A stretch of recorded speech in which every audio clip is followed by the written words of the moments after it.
Bonjour à tous, au menu les prix de la Volvo S60, un tour de circuit en Peugeot e-Légende, le nouveau musée Héritage Hub des marques Fiat, Alfa, Lancia et Abarth. Enfin, nouvelle tendance, les constructeurs auto investissent les centres commerciaux.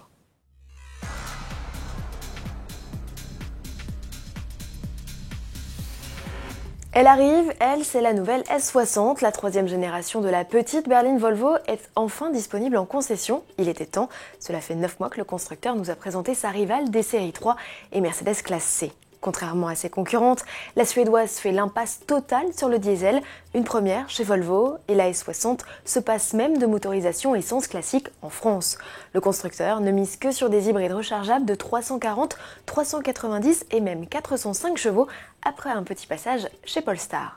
Dans un premier temps, seules les deux versions les plus puissantes sont proposées au catalogue. Forcément, la S60 s'affiche au prix fort, à partir de 60 900 €, des tarifs d'autant plus élevés qu'il s'agit de ceux de l'édition spéciale de lancement First Edition, avec un équipement riche, toit ouvrant panoramique, affichage tête haute couleur, ouverture main libre, caméra de recul, compteur numérique et multiples aides à la conduite. La S60 Polestar Engineering s'affiche à 67 600 €.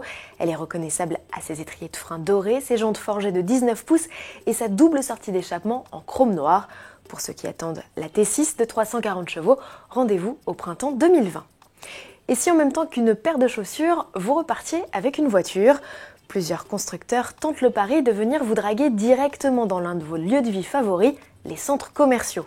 Mercedes et Nissan viennent d'ouvrir leurs espaces de vente au milieu des boutiques de prêt-à-porter. Le constructeur à l'étoile a posé ses valises à Paris 2, chic galerie marchande près de Versailles, tandis que le japonais a investi Vélizy 2, également basé dans les Yvelines. L'américain Tesla, pionnier du genre, est lui implanté dans les deux.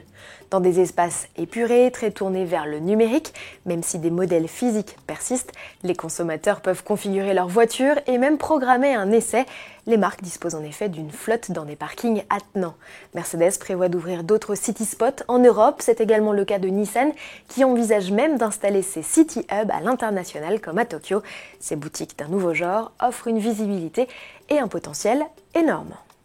Le groupe FCA, propriétaire des marques Fiat, Alfa Romeo, Lancia et Abarth, vient d'inaugurer sa caverne d'Alibaba. Ça se passe en Italie, du côté de Turin. Bienvenue au Héritage Hub.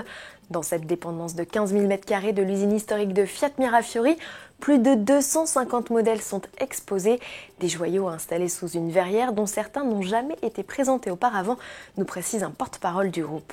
Les plus anciens véhicules datent de 1908, il s'agit des Fiat S61 et l'ancien Alfa 12 HP, deux modèles de compétition.